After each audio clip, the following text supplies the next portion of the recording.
In the dead of winter 1937, the capital of China woke up to silence. Then, the screams started. On December 13, Japanese troops stormed through the gates of Nanjing after weeks of savage fighting.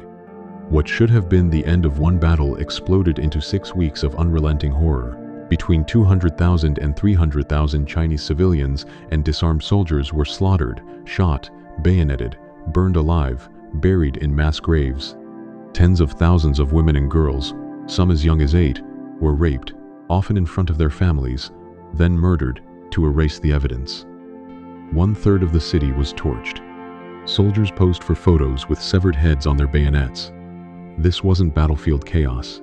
This was calculated terror, ordered from the top, designed to break China's will forever. But here's what most people don't know. The massacre didn't explode out of nowhere.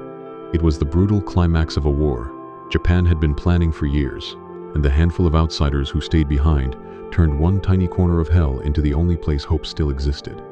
Stay with this story, because every layer you uncover makes the next one darker, and the courage in the middle of it all more impossible to forget. To understand why Nanjing became a slaughterhouse, you have to rewind to the 7th of July 1937.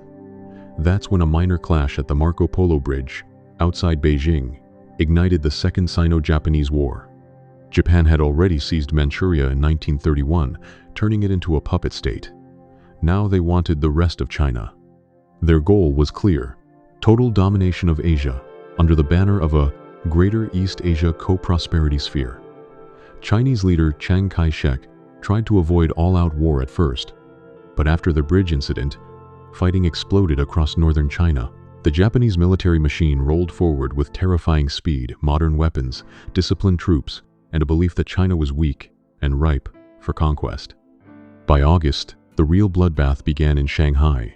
For 3 brutal months, Chinese forces threw everything they had at the invaders in what became one of the bloodiest urban battles in history. Tens of thousands died on both sides. Japanese troops suffered heavy losses and grew furious.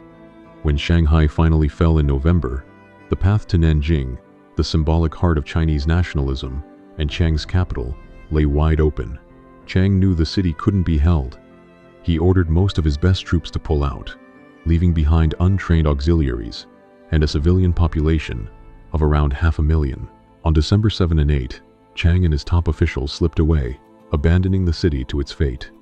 Japanese General Matsui Iwane, commander of the Central China Front Army, gave the order: take Nanjing at all costs. His troops, exhausted, hungry, and seething from Shanghai, marched on the capital with one unspoken directive: punish the Chinese and make an example that would shatter resistance everywhere. The 13th of December, 1937. The city falls in hours. Chinese defenders scatter or surrender. Japanese soldiers pour through the gates, rifles ready. At first, it looks like standard occupation. Captured Chinese troops are rounded up by the thousands disarmed men who had thrown down their weapons hoping for mercy under international law. Instead, they are marched to the riverbanks, to open fields, to empty warehouses. Machine guns open up. Bodies stack like cordwood. Some are bayoneted one by one for sport. Others are doused with gasoline and set alight while still alive. The Yangtze River turns red for days. Fishermen later say the bodies are so thick they can't lower their nets. But the killing doesn't stop with soldiers. Any Chinese man of fighting age becomes a target. Civilians are dragged from homes, tied together in groups of 20 or 30, and executed in batches. Burial societies would later count more than 155,000 bodies inside the city walls alone, most with hands bound, bullet holes in the back. And then the true nightmare begins. Japanese officers turn murder into entertainment. 2 lieutenants, Toshiaki Mukai and Tsuyoshi Noda, make a public bet: who can behead 100 Chinese with a sword first? Japanese newspapers back home report the contest like a sports score. Mukai 89, Noda 78 neck and neck. When they hit 100, they raise the bet to 150. One officer's diary brags about using prisoners purely for sword practice. Soldiers pose proudly beside their victims, cameras flashing. These photos, smuggled out later, would shock the world. But the killing was only the surface. At night, the troops went hunting for women. Homes, temples, Even refugee shelters were broken into. Girls as young as 8, grandmothers in their 70s, no one was spared. Families were forced to watch as soldiers raped mothers in front of children, daughters in front of parents. Estimates put the number of rapes between 20,000 and 80,000 inches the first month alone. Most victims were murdered afterward, bayoneted, shot, or burned to eliminate witnesses. One foreign eyewitness logged over 1,000 cases of rape and murder in a single day in one small district. Homes were looted of everything, then set on fire. 1/3 of Nanjing burned. Smoke hung so thick it blocked the winter sun for days. Now imagine being trapped in that inferno with nowhere to run except for one fragile patch of ground. In the middle of this bloodbath, a small group of Westerners refused to flee. They carved out something called the International Safety Zone, just 2 square miles of churches, colleges, and embassies. 15 men and women, mostly missionaries, doctors, and businessmen, turned it into a sanctuary for more than 200,000 desperate Chinese. And the man who led them was the unlikeliest hero imaginable, John Rabe, a German businessman working for Siemens and a card-carrying member of the Nazi Party.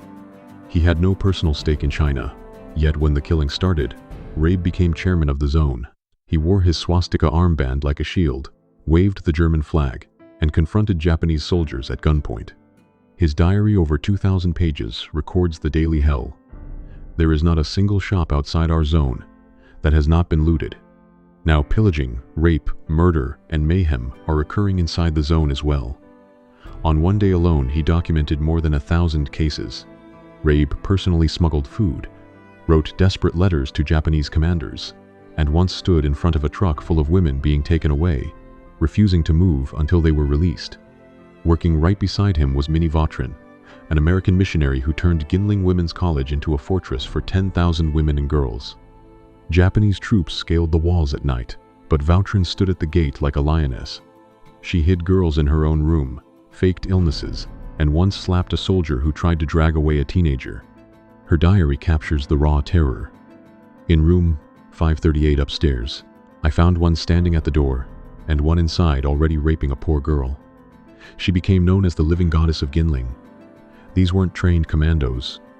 They were ordinary teachers, pastors, and executives who chose to stay when everyone else left. Their courage saved hundreds of thousands of lives. Every night, they wondered if they would survive until morning. The scale of what happened is almost impossible to grasp even now. Burial societies tallied the dead. Mass graves overflowed. Japanese soldiers documented their own mopping up operations code for organized slaughter. Survivors like young Xia Shuqin hid under tables while soldiers murdered her entire family around her. A doctor in the safety zone performed surgery after surgery on rape victims with no anesthesia. The foreigners kept meticulous records, secret photographs, smuggled film footage shot by missionary John McGee. Letters rushed out of the city. Those documents became the only proof the Japanese High Command later tried to erase. By late January 1938, the worst of the 6-week frenzy finally slowed. The Japanese declared the city pacified and moved on, leaving behind ruins and shattered lives. But the story didn't end there. In 1946, the International Military Tribunal for the Far East, the Tokyo Trials, put the top commanders on trial. General Matsui Iwane and others were convicted of war crimes for failing to stop the massacre. They were hanged.